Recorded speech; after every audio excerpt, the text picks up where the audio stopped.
Hello students, आजको यो भिडियोमा हामी टाइप अफ हिटको बारेमा पढ्न गइरहेको छौँ। हिटको टाइप्स के हो भनेर यहाँनिर लेखिएको छ, हेर्नुहोस् त। टु टाइप्स हिटको दुईवटा टाइप्सहरू छ हामीसँग। एउटा टाइप्स हो sensible hit. Sensible hit number 1, number 2 मा यसको टाइप्स छ ल्याटेन्ट हिट। त्यसो भए हिट इनर्जीको टाइप्स के रहेछ? दुईटा types. Number 1 is sensible heat and number 2 is latent hit. Okay, आजको यो भिडियोमा हामी सेन्सिबल हिटको बारेमा कुरा गर्छौँ मेनली। नेक्स्ट भिडियोमा हामी ल्याटेन्ट हिटको बारेमा कुरा गर्छौँ। ओके, त्यसो भए सुरुमा कुरा गरौँ सेन्सिबल हिटको। Sensible heat. ओके, सेन्सिबल हिटको बारेमा तपाईँले बुझ्नुपर्ने कुरा के छ भने, सेन्सिबल हिट भनेको त्यस्तो हिट जसले कुनै पनि बडीको टेम्परेचरलाई इन्क्रिज गर्छ। द हिट, यसको डेफिनेसन पनि जान्नुपर्छ तपाईँहरूले।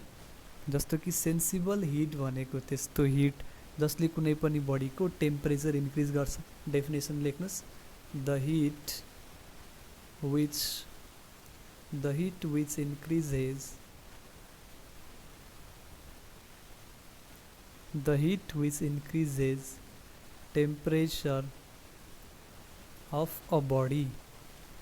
temperature of a body is called sensible heat.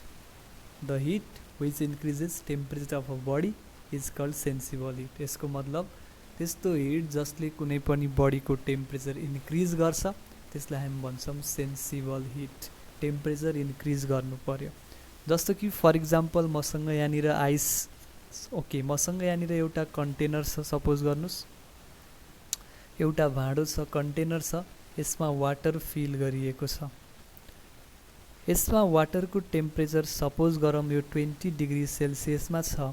यदि मैले यसलाई हिट गरेर यो कन्टेनरमा भएको वाटरलाई मैले लगभग 50 डिग्री सेल्सियससम्म हिट गरेँ भने यसमा मैले जुन चाहिँ हिट सप्लाई गरेको छु that heat is known as sensible heat, because here this heat has increases the temperature of water from 20 degree Celsius to 50 degree Celsius. त्यस्तो हिट जसले कुनै पनि बडीको टेम्परेचरलाई इन्क्रिज गर्छ त्यस्तो हिटलाई सेन्सिबल हिट भन्छ। सेन्सिबल हिटमा तपाईँले जान्नुपर्ने नेक्स्ट पोइन्ट के छ भने it does not changes phase. It does not changes phase. अब यसको मतलब के हो बुझ्नु। सेन्सिबल हिटले कुनै पनि अब्जेक्टको अथवा कुनै पनि सब्सटेन्सको फेजलाई चेन्ज गर्दैन। कुनै पनि सब्सटेन्सको फेज चेन्ज गर्दैन भन्नुको मतलब के हो यहाँ बुझ्नुहोस्। सब्सटेन्सको फेज भन्नाले के बुझ्छौँ? कुनै पनि सब्सटेन्सको फेज भन्नाले त्यो सब्सटेन्सको स्टेट हो। हामीलाई थाहा छ बेसिकल्ली कुनै पनि सब्सटेन्सको स्टेट तिनवटा हुनसक्छ। वान सोलिड हो, एउटा सोलिड हो, अर्को के हो लिक्विड हो, and third one is gas. कुनै पनि सब्सटेन्सको तिनवटा स्टेट हुनसक्छ, सोलिड, लिक्विड र gas.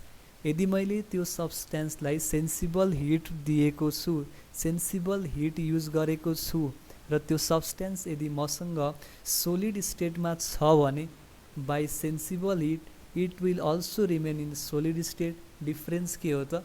But at higher temperature. Liquid स्टेटमा छ भने लिक्विडमा नै रहन्छ, ग्यास स्टेटमा छ भने ग्यासमा नै रहन्छ।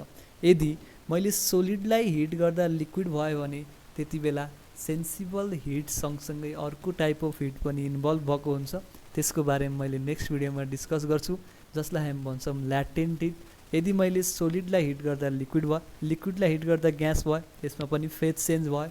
त्यसो भए sensible heat is not responsible for phase change भन्न सकिन्छ, अथवा सेन्सिबल हिटले के गर्छ फेज चेन्ज गर्दैन भन्न सकिन्छ। ओके, अब यो सेन्सिबल हिट क्यालकुलेट गर्ने हामीसँग एउटा फर्मुला छ, म्याथमेटिकल एक्सप्रेसन छ। यसको बारेमा कुरा गरौँ।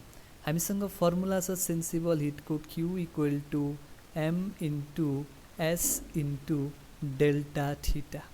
Q equal to M into S into delta theta. This is the formula to calculate sensible heat. यो सेन्सिबल हिट क्यालकुलेट गर्ने फर्मुला हो। वेयर यो Q मिन्स के हो त? Heat energy obviously which we are calculating, जसलाई हामी calculate गरिरहेछौँ। यो एम को मतलब के हो त यहाँनिर एम को मतलब हो mass of body, mass of body. यहाँनिर यो एस को मतलब के हो बडीको स्पेसिफिक हिट, बडीको स्पेसिफिक हिट अफ बडी। यो कुनै पनि अब्जेक्टको अथवा कुनै पनि पर्टिकुलर बडीको फिक्स्ड के हो प्रपर्टी हो, यसको बारेमा थाहा नै होला। यो डेल्टा थीटा छ, यो डेल्टा थीटा भनेको चेन्ज अथवा increase in temperature, delta theta भनेको चेन्ज अथवा इन्क्रिज इन टेम्परेचर, टेम्परेचरमा कतिले चेन्ज भयो। यसबाट हामीले कुनै पनि सेन्सिबल हिटको अमाउन्ट क्याल्कुलेट गर्न सक्छौँ। यसलाई यसरी लेखौँ यहाँनिर, फेरि एकचोटि बुझौँ।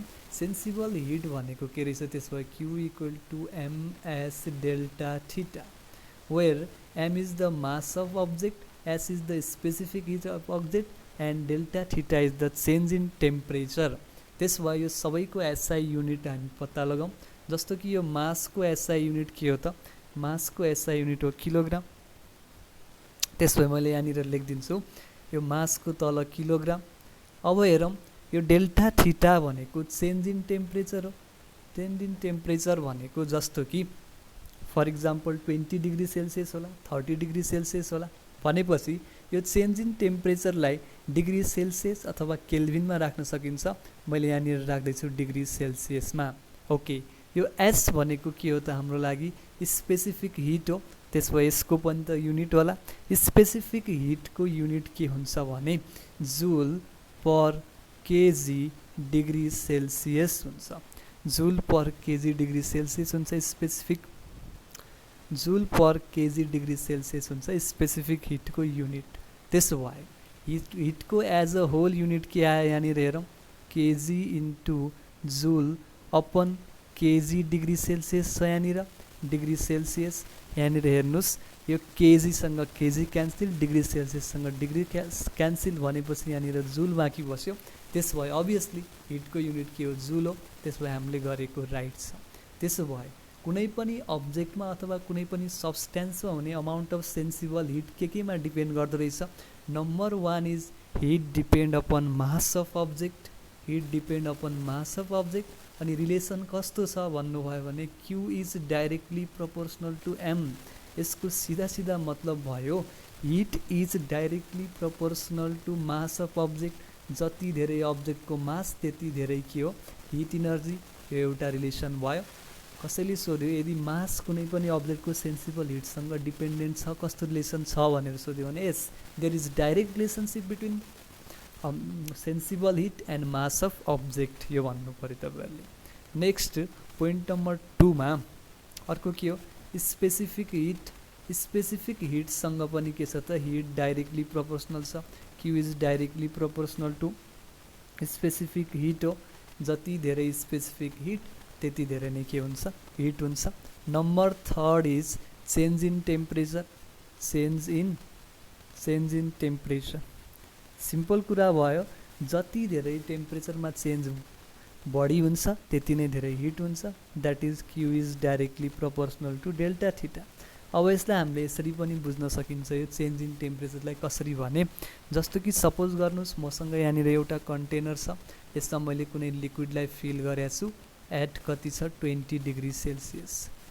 अब यो लिक्विडलाई मैले हिट गर्छु र 50 डिग्री सेल्सियसमा यहाँनिर मैले यसरी यहाँ बनाएँ। यो लिक्विडलाई हिट गरेर 50 डिग्री सेल्सियससम्म हिट गऱ्यौँ। कति छ यहाँ 50 डिग्री सेल्सियस। सपोज यसमा लाग्ने हिटको अमाउन्ट छ Q1। अब मैले सेम लिक्विडलाई यसरी हिट गरेर यहाँ 60 डिग्री सेल्सियससम्म हिट गर्छु। सेम लिक्विडलाई कतिसम्म हिट गर्छु 60 डिग्री सेल्सियससम्म। अभियस कुरा भयो जब मैले यो लिक्विडलाई 60 डिग्री सेल्सियससम्म हिट गरिरहेको छु त्यति बेला लाग्ने हिट इनर्जीको अमाउन्ट धेरै हुन्छ एज कम्पेयर टु 20 to 50। 20बाट 50मा जानुभन्दा 20बाट 60मा जान मलाई बढी हिट दिनुपर्छ। किनकि मैले यहाँनिर धेरै टेम्परेचर बढाउनु पर्यो। That's why amount of heat is directly proportional to increase अथवा change in temperature that is delta theta. त्यसो भए समराइज गर्दाखेरि वान लाइनमा भन्नुपर्दा अहिलेसम्म के बुझ्यौँ भने त्यस्तो हिट जसले कुनै पनि बडीको टेम्परेचरलाई के गर्छ इन्क्रिज गर्छ। टेम्परेचरलाई इन्क्रिज गर्छ त्यसलाई भन्ने सेन्सिबल हिट इन्क्रिज गर्छ टेम्परेचरलाई कुनै पनि बडीको टेम्परेचरलाई के गर्छ इन्क्रिज गर्छ यसको फर्मुला के रहेछ Q equal to ms delta theta यो हिटको युनिट के हो त हाम्रो जुल हो यदि हामीले यो हिटलाई जुलमा निकाल्नु छ भने यो राइट ह्यान्ड साइडमा भएको सबै क्वान्टिटीहरूलाई SI युनिटमा सब्स्टिट्युट गर्नुपर्छ यसरी हामीले के गर्न सक्छौं सेन्सिबल हिटको बारेमा बुझ्न सक्छौं sensible heat is not responsible for के हो त फेज चेन्जको लागि सेन्सिबल हिट रेस्पोन्सिबल छैन यसको लागि ल्याटेन्ट हिट रेस्पोन्सिबल हुन्छ त्यसको बारेमा हामी नेक्स्ट भिडियोमा कुरा गर्छौं थ्यांक यू सो मच